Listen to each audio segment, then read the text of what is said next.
What's up, everybody? This is Chris with the Dream, and in this video we're going to talk about understanding your audience and why you should include it in your brand guideline. So with that being said, we're just going to hop right into it.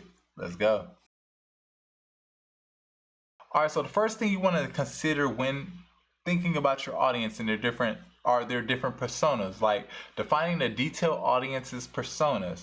Now you might be asking, like, what's a persona? And a persona in the best analogy I can give is like the Ninja Turtles, like Michelangelo, Donatello, Leonardo, Raphael. Like all of them have different personas which attract different audiences, which why certain people like certain different turtles, because they attract to them. So understanding the personas helps you craft your messaging when you're reaching out to your audience or communicating with your audience via video, graphics, whatever the case may be, text.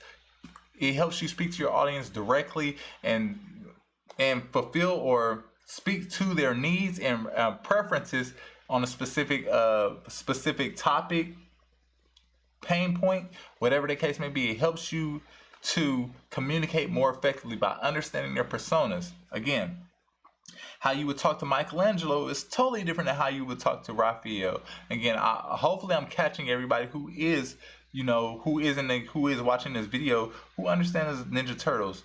I know my audience, they understand who the Ninja Turtles are, so more than likely I am speaking into your persona already. So you kind of get the example I'm giving right here. So also, by understanding your audience, you will also understand like segmenting and personalization of your actual content. So you can start to make your content based on your actual audience, right? And segment that content out based on your audience. So when we say segment, just like I said before, you might make an umbrella marketing campaign or whatever the case may be, or communicate to everybody who loves Teenage Mutant Ninja Turtles. But segmenting, for example, would be like, okay, now I'm gonna segment out everybody who loves Leonardo. I'm gonna segment out everybody who loves Donatello. I'm gonna segment out these different individuals and make different types of content for that specific person, even though my audience in general loves all four of them, but I can segment out. So again, you're able to start to craft your message in different ways where you can start to hit your target even more. And then if you want to take it a step further than that, then you will start to understand which one of the turtles segments or personas actually resonates even more with your brand. So very, very, very, very important. And how you even do that, let's go even further into detail, but even how you do that is by not only making content that resonates with them, but then addressing their pain points.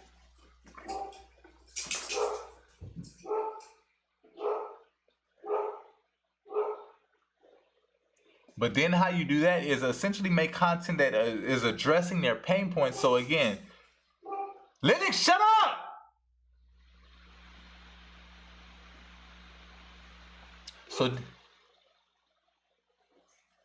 So then how you do that is make content that's addressing their pain points. And from when you segment it out, if you make content that address their pain points, then you're going to get more information on your audience. So you're going to see more information like, hey, I can actually help this segment a lot more than I can help this segment, or so on and so forth. So you learn how to curate your content a little better than if you didn't segment out at the end of the day. So really, really, really important. But at the end of the day, when you understand your audience, you want to be able to address those pain points. That's the most super important thing about the whole understanding your audience. And you want to put this in your brand guideline, but that's the main thing about understanding your audience, because if you're able to understand them, okay, these are the things they like, these are the things that they don't like, these are the places they hang out, these are the pain points that they're having, these are the things that like they get stuck at. If you're able to understand them and be like, hey, oh, you get stuck here, where here's a solution for that part so we can get you past that. Again, this ties back into the previous video where we're talking about your purpose. Like, if you want to help people get past one point to the next point, finding those pain points and giving them a bridge. Like, here's a bridge here's a resource that'll get you past to the next point where you can continue to grow and scale, whatever the case may be, but continue to move along your journey. So again, very, very important. But the only way you can do that is by understanding your audience, understanding where they are in the process, understanding them all the way through the process, even not even getting stuck at the pain point, but from the beginning, somebody who's been from the beginning all the way to the end, and they be like, you know what, I hit a pain point here, here, here, here, here, here, here. Having them be more of a testimonial of how to get through the process. But again, finding somebody even like myself or one of our instructors to be like, hey, I've been through the process. These are the pitfalls that you want to avoid, and this is why you want to do it this way, so you can avoid these pitfalls. Kind of like we're sharing here with the brand guideline. Super, super important, because one of the common pitfalls that a lot of our audience members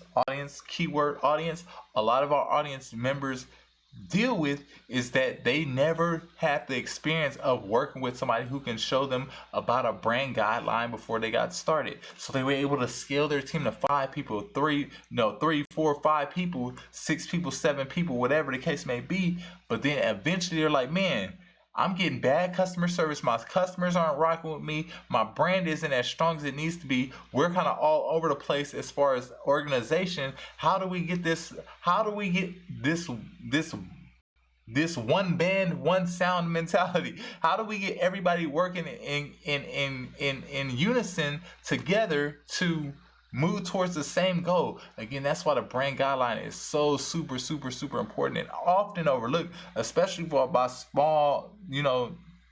smaller entrepreneurs who are just getting started. They never had an experience in business before, and they've probably seen other people who are online who are like starting their business, and they see the visuals, but they don't see the back end. They don't see the documentation. They don't see the things that these other individuals are sharing with their teams.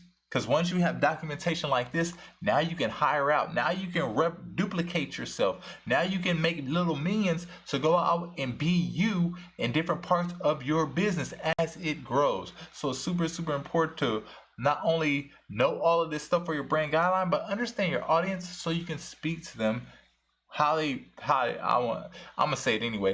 need to be spoken to, and understand them a lot better, so you can communicate them to them more effectively with all of your content, with all of your communication, from blog posts, social media posts, news articles, podcasts, whatever the case may be. You're able to communicate effectively, efficiently, and it doesn't matter who's on the team communicating. If it's customer service talking to a potential customer, or a long-term customer, they're having that same experience across the board. So with that being said, hopefully this inspires you to understand your target audience. Go ahead and document the best that you can of who you think your audience is right now. Document to the best of your ability who you think it is into your brand guideline, and hopefully that inspires you alone to do that one thing that takes you closer to goals. Like I always say, do that one thing. And all y'all have a blessed day.